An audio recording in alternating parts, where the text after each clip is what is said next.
Assalamu alaikum wa rahmatullahi wa barakatuh. Welcome back to another video by Project IUC. Again, we will be discussing the 5 pillars of Islam, and in this video, we will be talking about Zakat. Okay, so firstly, we're going to start off by describing what the word Zakat means in English. The Arabic word Zakat translates to charity or almsgiving.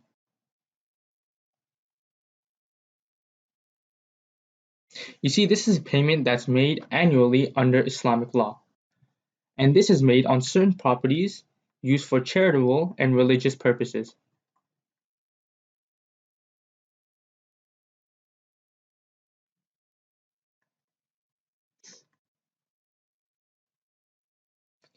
Furthermore, as one of the 5 pillars of Islam, Zakat is a religious duty for all Muslims who meet the necessary criteria of wealth. It is mandatory of charitable contribution, often considered to be paid as tax, and it occurs every year.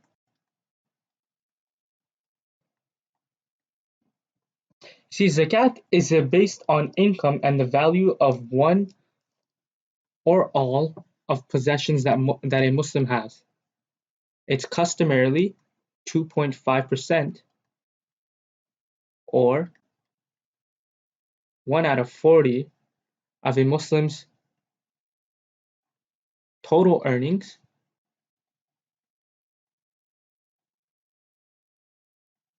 savings, and wealth. And this is above a minimum amount known as nisab.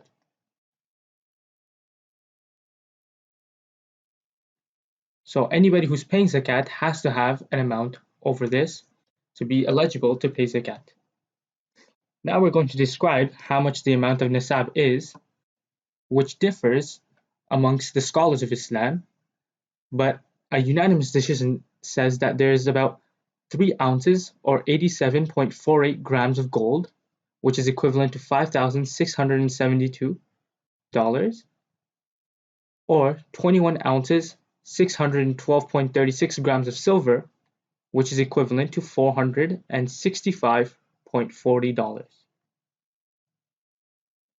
Okay, with that out of the way, now we're going to talk a little bit about who receives the zakat. So according to Islamic doctrines, zakat is collected for 8 categories of people. The first one being the needy and the poor.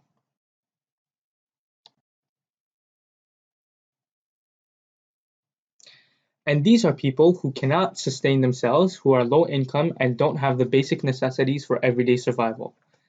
And this translates to, in the Arabic word, al-fuqara. The second category of people who are eligible to receive zakat are the zakat collectors.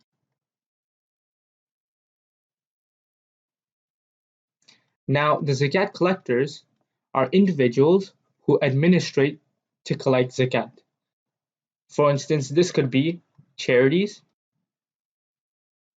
or other organizations which collect zakat.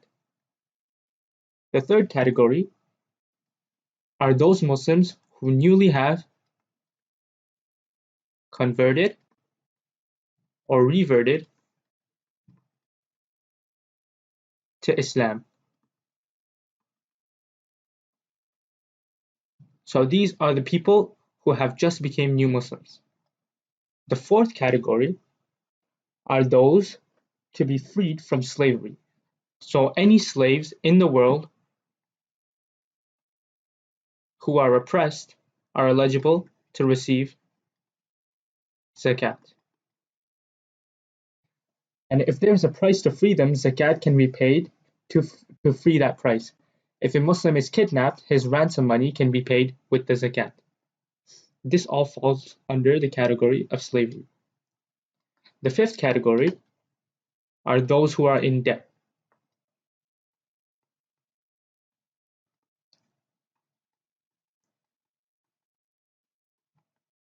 And those who are in debt are eligible to receive zakat Because if someone took a loan to meet his own needs and does not have enough money to pay, he can be paid zakat as long as he does not have any wealth that could be used to pay off that debt. Reconciliation: if someone reconciles and it costs him money, zakat can be used to pay off that money or even to reward him, regardless of whether he is rich or poor. The sixth category is for the cause of Allah.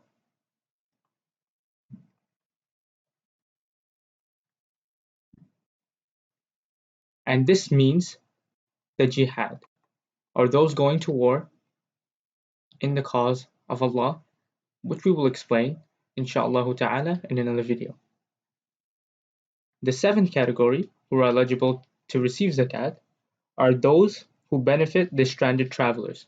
So anybody who's traveling and does not have any means of survival is eligible to receive zakat. And for this category, only travelers which may have little resources, enough money may be given to them so that they can reach their homeland, even if they are rich in their homeland. So that being said, these all seven categories are the people or recipients who are eligible to receive the zakat by Muslims around the world. Okay, now we're going to talk a little bit about when zakat can be paid. So zakat can be paid any time of the year.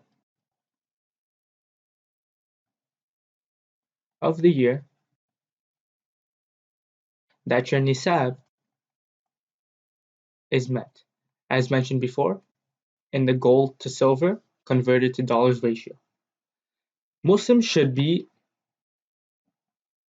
want to pay the zakat, preferably in Ramadan, as mentioned in our previous videos, that the virtues of Ramadan, the good deeds, are elevated.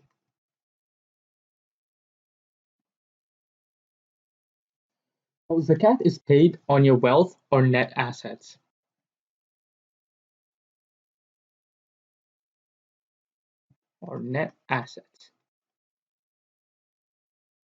They can be summed up as the liquid assets you possess minus your short-term liabilities.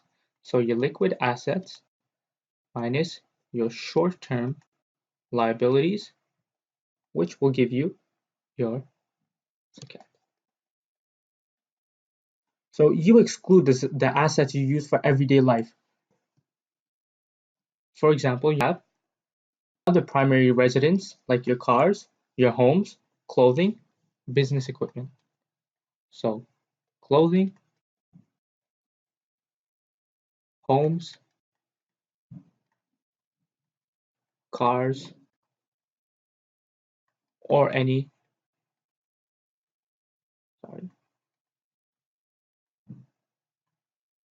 business equipment. So any category that does not fall under your everyday use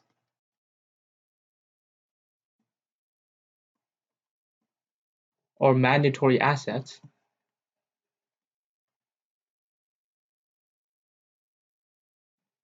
is excluded in the amount of your nasab. And it's based on what's left after you take care of you and your family. So all your assets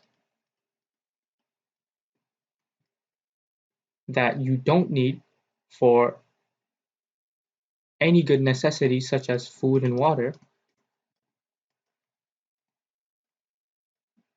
shelter, and any other important key elements for survival can be excluded from the nisab.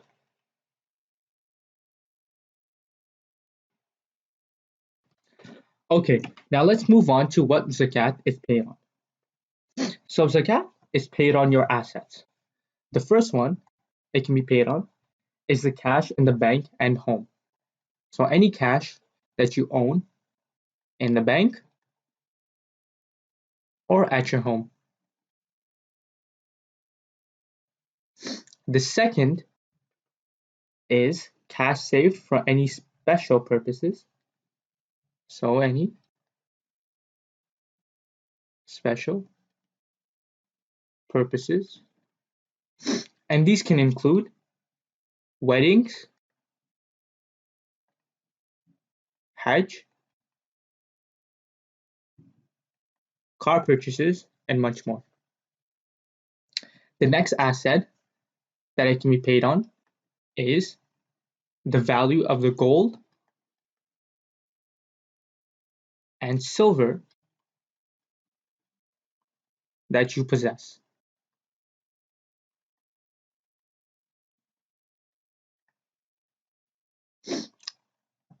The next category is the money or the value of shares at their marketplace. So any shares that you owned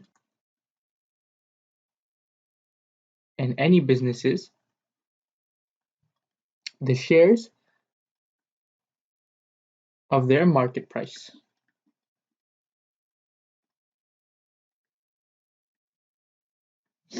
The fifth is money owed to you. So any money which would be owed back to you,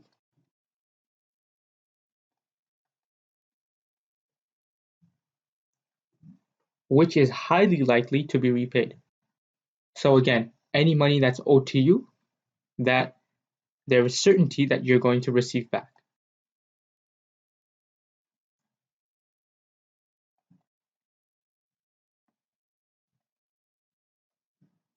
The sixth category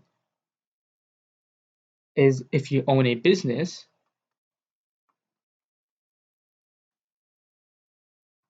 sorry, a business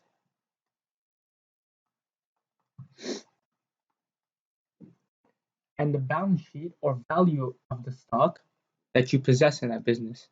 So the value of the stock of its stock. And this is the market value of all of your stocks in that specific business. This can be paid as zakat.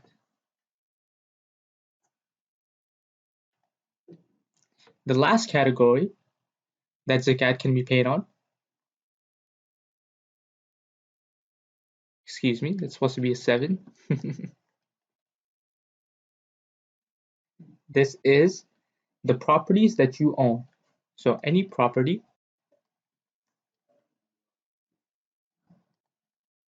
that you own or any rental income that's saved. That is saved. So these are the 7 category of assets that zakat can be paid on. Now let's talk a little bit about the liabilities that can refrain you from paying your zakat.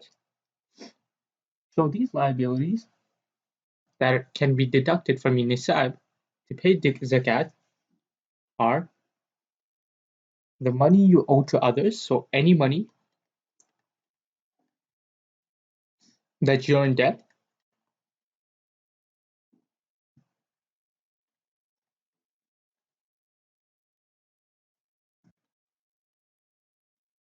for personal loans,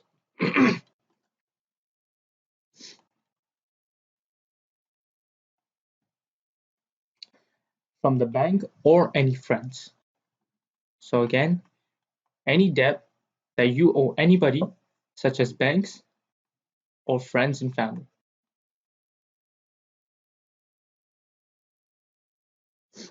And these can be, for example, a credit card debt. The second category of liabilities is the current month's rent or mortgage payment or any arrears.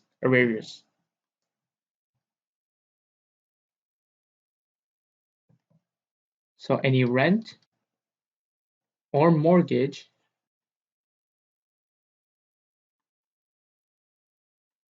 that you have to pay for your residence.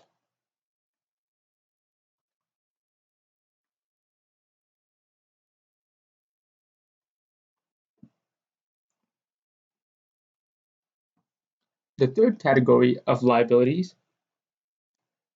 are any bills that are due in respect to your living expenses.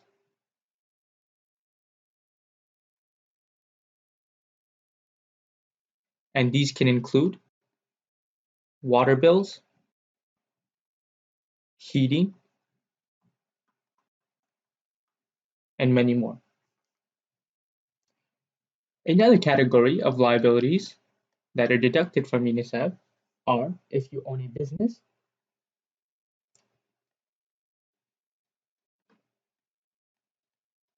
and any expenses that come along with it.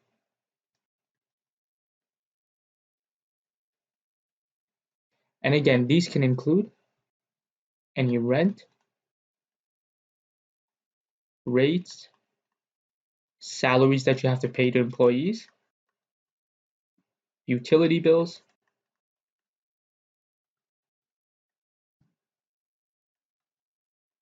and many more. Now, the fifth category of liabilities that can be paid are short-term business loans, and overdraft amounts are included in your liabilities. So any short-term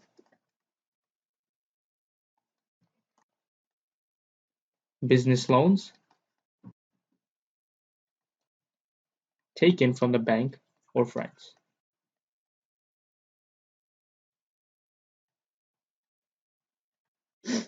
Now again, all five of these are any and all of the categories that can be deducted due to your zakat and nisab.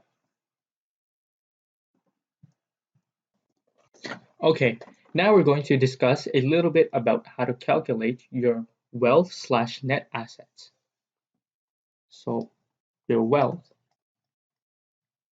slash net assets is calculated by taking all the assets you own or possess, as we've mentioned before, minus your short-term liabilities,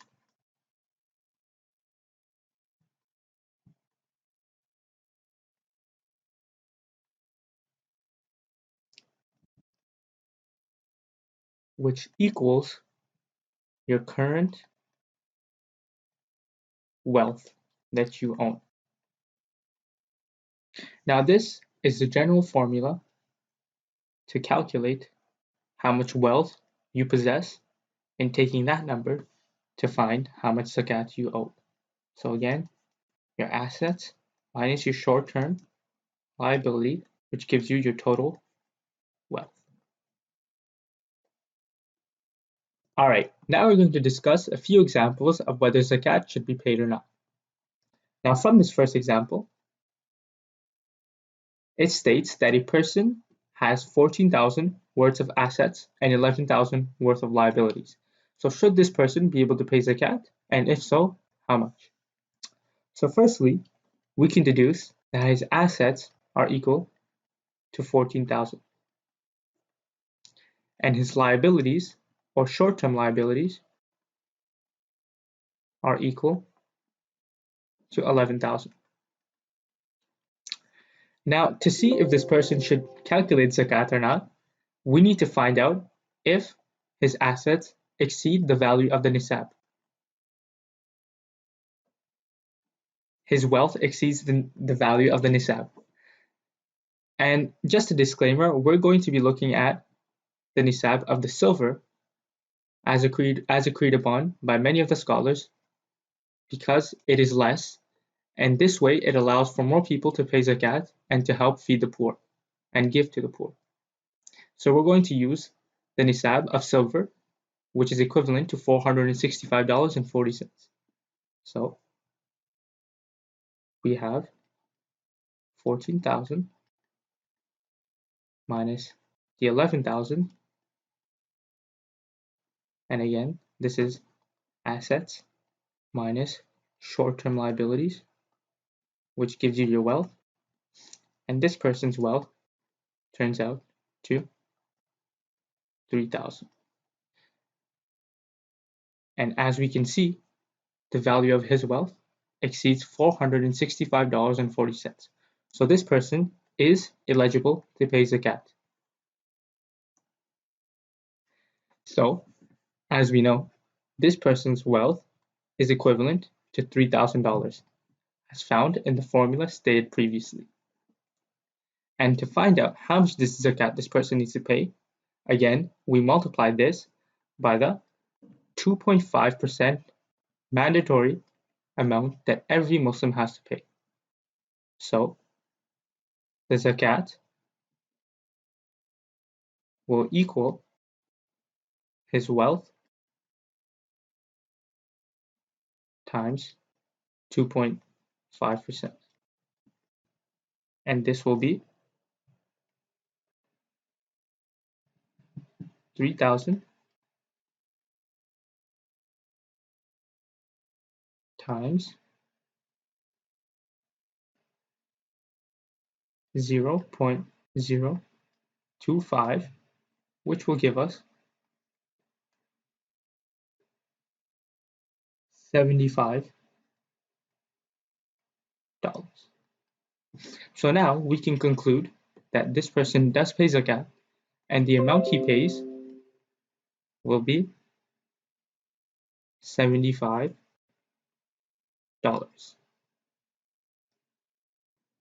Okay, now we're going to discuss another example to see if person should pay zakat, and if so, how much would it be? So for this example, in May 2018, a person exceeds the value of nisab. In May 2019, he has 23,000 saved up. However, his monthly rent bill is due and it's 3,500, and he owes a friend 6,000. If he owns a small clothing store and has 9,000 worth of stocks in it, which is the market value of his stock, would he pay zakat? If so, how much? Okay, now let's start this problem off by again stating the assets. So the assets this person owns is 23,000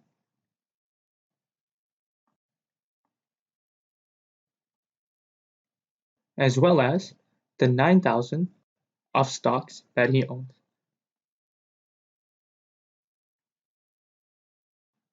And his liabilities or short-term liabilities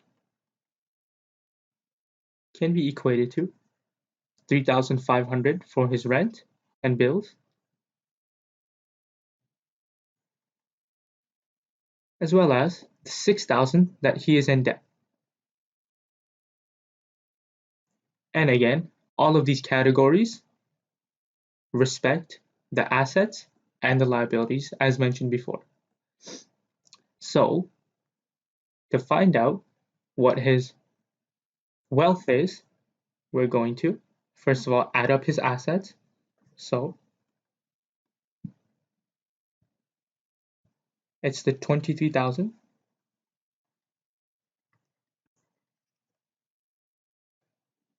plus the 9,000, which is going to give us our total asset, and it's going to come to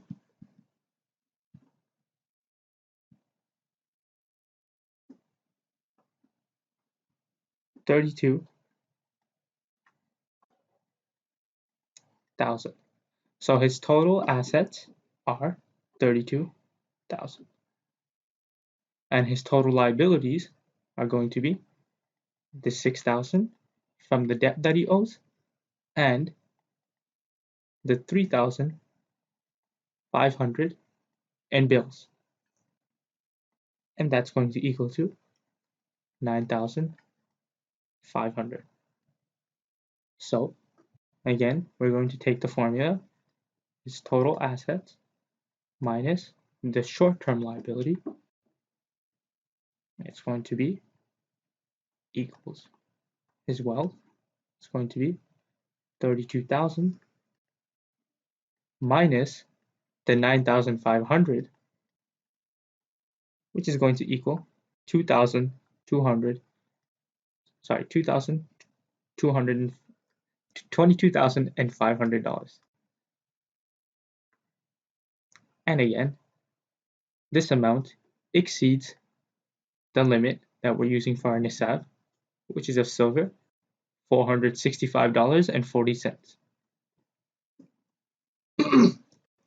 So, again, his total wealth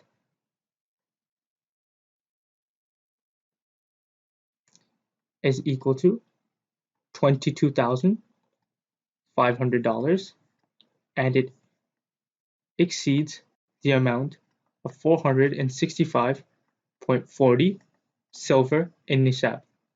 So this person is eligible to pay zakat. Now, again, the value of zakat is 2.5%. So we're just going to multiply his total wealth, which is 22,500 times the value of zakat. So it's going to be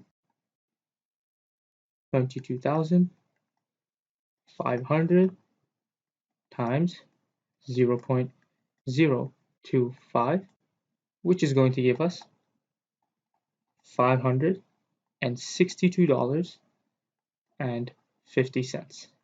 So this person will pay $562.50 in zakat. Okay, lastly, we're going to talk about this one example, the last one.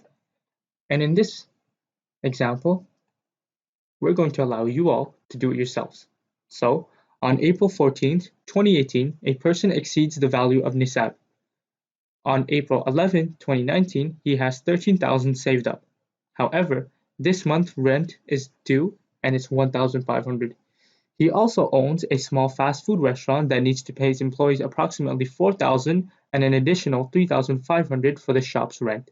On top of that, he owes his credit card company 11,000. Since he owns a fast food restaurant, he will pay zakat on his stocks, whether it be in the form of raw material that still needs to be made into food or already prepared food. When he does the calculation, his stock value comes out to be 1,000. One of his friends who have borrowed 7,000 from him says he will be able to pay him back within the next 2 weeks. Does he pay zakat, and if so, how much?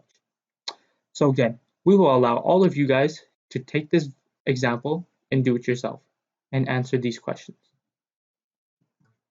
Okay, finally, we're going to end off this video by discussing a quick hadith that discusses the virtues of giving zakat.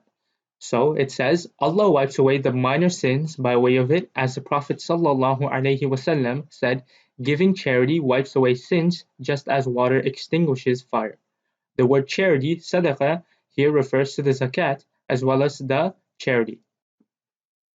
Thank you everyone so much for watching. This has been Project IUC. Assalamu alaikum wa rahmatullahi wa barakatuh.